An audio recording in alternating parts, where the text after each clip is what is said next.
I saw her after she was buried. It started with a scream in the dead of night.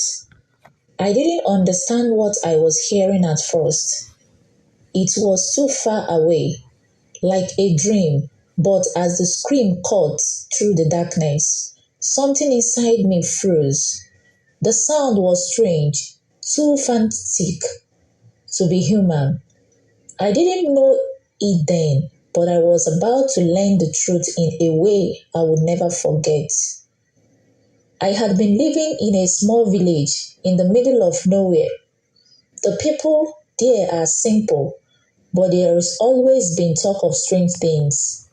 Things the elders whisper about when they think no one's listening.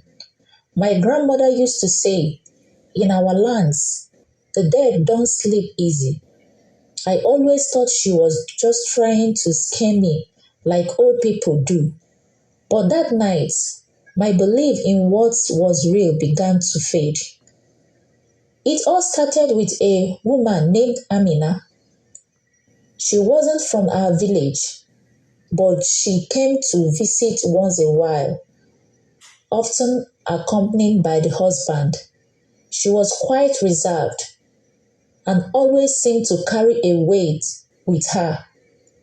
No one really asked question, especially because her husband, Juma, was well known around the village and his wealth came from pieces no one dared to question. I never spoke much to Amina, but I saw her often. There were rumors about her and Juma, things that no one could prove, but everyone knew. Some said he kept his hidden, that she wasn't allowed to speak to anyone. Others whispered that she had become part of his dark rituals, the kind that the village elders warned us about. But I didn't believe it. I thought it was just gossip. That night, the scream woke me up. It didn't stop. It was long and desperate, full of pain. I tried to ignore it, but it felt wrong. I got up, slipped on my sandals, and walked toward the sound. I didn't know what I expected to find, but I kept walking. When I reached Juma's house, I saw something that made my heart stop.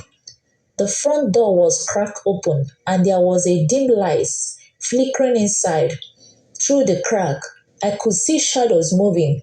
One of them was Amina. She was standing still, her body stiff like she was frozen in place. Juma was there too, whispering words I couldn't understand. His voice sounded unnatural, as though he was speaking to something else. Suddenly, I heard another noise. It was muffled, coming from the ground beneath them. It sounded like someone was knocking on wood, but it wasn't loud enough to be heard by anyone else. Without thinking, I moved closer. That's when I saw it. Amina was holding a small shovel, and Juma was standing beside a hole that had been dug in the earth. The hole was deep, and beside it there was a fresh mud of dirt. It didn't make sense. Why would they dig a hole in the middle of the night? Before I could understand what was happening, Juma spoke sharply. She has to be buried before sunrise. They will know if she is not in the ground by then. My stomach dropped. I watched as Juma grabbed Amina's arm, and she didn't resist. She just stared at the ground like she was already gone. Then they did the unthinkable. Juma shoved Amina into the hole. She didn't scream. She didn't fight back. She just let herself fall into the dark earth, and just before the dirt covered her, I saw her eyes. They were wild, filled with terror. She was looking directly at me, but she couldn't speak. No one could hear her. I wanted to scream, to run, but my legs wouldn't move. I stood frozen, watching as Juma shoveled the dirt over her, sealing her in. The air swallowed her whole, and the scream I heard earlier cut off an instant. I don't know how long I stood there, but when I finally moved, I ran. I couldn't tell anyone what I would see. Who would believe me? I told myself it was a dream, but the images wouldn't leave my mind. That look in her eyes, it stayed with me for weeks. The next morning, I woke up early and went to the spot where Amina's was buried. The dirt had settled and there was no sign of the hole. But as I stood there, I heard something again, a soft, desperate knocking from below the ground. My heart raced as I looked around, but no one was nearby. A sound grew louder, like fingers scraping against wood. And then a voice, it wasn't Amina's, but it sounded close, so close. Help me, it whispered. Please help me. I ran as fast as I could and went back to that place. But every time the wind blows at night, I hear it, the sound of nails scraping on wood, and a whisper carried off the wind, begging for help. It'd been months since that night, and I thought I would have forgotten it all. I tried to go back to normal life, to pretend that nothing ever happened. But the truth is, you don't forget something like that. You just learn to live with it, or you don't. And I have barely managed. After I ran that night, I didn't tell anyone that I saw. Who would believe me? Juma was powerful in the village. People respect him. And Amina, well, people had always whispered about her. I thought that if I stay quiet, it will go away like a bad dream, but dreams don't stay buried. It started small at first, a whisper in the wind, the sound of something moving in the night. I thought I was imagining things, but the knocking, the scrapping never stopped. And then I began to see things. One evening, a few weeks ago, I was walking home from the market when I was a figure standing near the edge of the forest. It was a woman. Her back was turned to me, and she was dressed in rags. Her hair matted and tangled. At first, I thought it was just someone from the village, maybe a beggar or someone who had lost their way. But then I remembered Amina, and something in my guts twisted. I called out to her, "Hey, are you okay?" She didn't respond, but I saw her shoulder move, like she was breathing, like she was alive. I stepped closer, my heart pounding in my chest. And that's when I saw it. Her feet were bare, but they were covered in dirt, fresh dirt. My stomach dropped. I couldn't breathe. "Amina," I whispered. Her hair snapped around so fast it made my skin crawl. Her eyes, those same wide, terrified eyes I had seen before, locked onto mine. Her mouth opened, but no sound came out. She reached towards me, her hand covered in dirt, like she was begging for something. Then the wind picked up and she vanished into the trees. I ran home as fast as I could, but the image of her face stayed with me. That look of pure, silent terror. I didn't know what I was seeing. Was it her spirit? Had they really buried her alive? And she was still out there.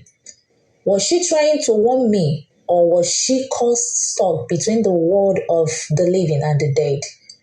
The next day, I went to Juma's house. I couldn't stay away any longer. I had to know if she was really gone. If what I saw was just my mind playing tricks on me.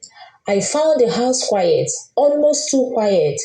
Juma wasn't around, which was strange because he was always there, always keeping in watch. I crept around the back, where the garden was, and that's when I saw it. The ground near the garden was disturbed. The dirt was uneven, like it had been moved recently. I knelt down, heart racing, and touched the soil. It was warm, too warm for the time of day. That's when I heard the noise again. The same soft knocking sound coming from beneath the earth. It was faint, but I could hear it clearly. I jumped back, my heart in my throat. This time, there was no mistaking it someone or something was under the ground. Amina or something else pretending to be her. I ran back to my house trembling that night. As I lay in bed, I heard it again, the tapping, the scrapping. It wasn't just in my head, it was real. I knew it was, and it was getting louder. That's when the dream started. At first, they were just flashes. I would wake up feeling like I hadn't slept at all. I remember seeing Amina in the dark, her hands reaching out for me, her face twisted in pain. But then they became more real. I could hear her voice, faint at first, then clear. "Help me," she would say, over and over. "Jumia," he buried me. I didn't know what to do. I wanted to tell someone, but I couldn't. People would laugh. They said I was crazy, so I stayed quiet. But the dreams didn't stop. The last one, though, that was the worst. I was standing at the edge of the forest again. The trees were thick, and the air smelled of damp earth. Amina was there, standing just beyond the trees. She was calling to me, but this time I saw something else. Darker behind her, shadow moved, and a figure stepped toward. It was Juma. I couldn't move, couldn't scream. I just watched as Juma stepped toward Amina, his eyes cold and empty. He spoke to her, but the words were twisted, unnatural. "You will never leave," he said. "This is your place now." I tried to shout to stop him, but no sound came out. The ground beneath me began to crack, the earth opening wide. I could see her trapped beneath the soil, her body writhing, her mouth open in a silent scream. I woke up in a cold sweat. The room dark and still, but when I looked out the window, I saw something I couldn't explain. At the edge of the forest, where I had seen her last, there was a figure standing in the moonlight. It was Amina. Her eyes were locked on mine, her mouth moving in a silent prayer. And then I saw the dead begin to shift beneath her feet. Slowly, the earth began to crack, and I knew she was trying to get out. But she wasn't alone. I don't know how much longer I can keep this inside. Something is coming. Something that won't stop until it done. Junior ritual, whatever it was, wasn't finished. And Amina, she is still out there, somewhere, waiting. I can hear the knocking again, and this time it's closer. It's coming for me next. I couldn't take it anymore. The knocking, the whisper, the dreams. They were tearing me apart, and I knew I couldn't keep hidden from the truth. Amina wasn't at peace, and Juma, he wasn't just her killer. He had done something much worse, something so dark that even the dead couldn't rest. The morning after the last dream, I went back to the elder of the village. I told them everything. At first, they looked at me like I was crazy. But then, one of the oldest women, Mama Kaiser, stepped forward. Her face was like stone. Her eyes had, as she listened. When I finished, she nodded. I knew it, she said quietly. I knew something was wrong with that man. He's been in darkness for too long. The elders gathered quickly. murmuring among themselves. I didn't understand everything they said, but I caught enough. They spoke of Jumia's wealth, of how he had climbed so high, so fast. They spoke of the whispers about his involvement with an occult group, of the rituals he would have been doing in secret. And then Mama Kaisi said something that made everyone go silent. The gods will never ignore this any longer. She said, we must act before his evil spreads. The night the village gathered at Jumia's house, the elder led the way, carrying torches and muttering prayers under their breath. I followed behind, my heart pounding. I didn't know what was going to happen, but I knew something had to be done. When was I arrived, Jonah was waiting for us. He stood at the doorway, calm, almost smug. His eyes swept over the crowd like he wasn't afraid of any of us. What is this nonsense? He sneered. You dare come to my home with torches like I'm some kind of criminal? Mama Kaisi stepped forward, her voice steady. We know what you have done. Juma, we know about Amina. His face twisted for a moment, but then he laughed. You know nothing, he said. Amina was my wife. Her death was a tragedy, yes, but nothing more. You have no proof of anything. But Mama Kaisi wasn't done. She raised her hand and the crowd parted. Two men stepped towards, dragging something heavy between them. My blood turned cold when I saw what it was. It was a coffin. Not just any coffin. It was old, splintered, and covered in dirt. The men dropped it at Jumia's feet, and for the first time I saw fear flash in his eyes. She is not at rest, Mama Kaisi said, her voice ringing out like thunder. And tonight, the gods will decide your fate. Before Jumia could move, the coffin began to shake. The air around us grew heavy, thick with something I couldn't explain. The wind picked up, swirling dirt and leaves around the house, and then the knocking started again. It came from inside the coffin, loud, sharp, relentless. The crowd gasped, some backing away in fear, but Mama Kaisi stood firm, her eyes fixed on Jumia. You thought you could bury your sin, she said, but the earth has rejected you. Juma, you now, the gods will judge you. The coffin burst open with a deafening crack. Death flew everywhere, and for a moment, all I could see was darkness. But then she rose. Amina. Her body was pale, her clothes torn and stained with earth, but her eyes, those same wide, haunted eyes, burned with something I couldn't explain. She wasn't just angry, she was wrathful.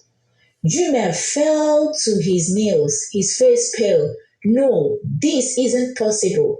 He stammered. You are dead, you are dead. Amina stepped toward him, her movement slow but deliberate. Her voice, when it came, was low and cold. You took everything from me, she said. You buried me alive. You fed me for your gods so you could have power. Jumia crawled backward, his hand clawing at the ground. It wasn't me, he cried. It was them. They made me do it. But Amina didn't stop. The air grew colder as she spoke. The gods saw what you did, Juma, and now you will face the wrath. The sky split open with a deafening crack of thunder. Lightning struck the ground, and the air trembled beneath us. The crowd screamed, some running, others falling to their knees in prayer. But I couldn't move. I was frozen, watching as the ground beneath Juma began to split. No, please, he screamed. Forgive me. I will do anything. But it was too late. The ground opened wide and Juma was swallowed whole, his screams echoing into the darkness. The earth closed over him, leaving nothing but silence. Amina stood there for a moment, her eyes scanning the crowd. Then she turned for me. Her expression softened, and for the first time I saw peace in her eyes. "Thank you," she whispered. And just like that, she was gone. The wind died down, and the night grew still. The elder gathered around, murmuring prayers of thanks, but I just stood there, staring at the spot where Jume had vanished. The gods had spoken, justice had been served, but knew I would never forget what I had seen. The dead don't rest easy in these lands, but sometimes they rise to remind us that even the darkest sins cannot stay buried forever.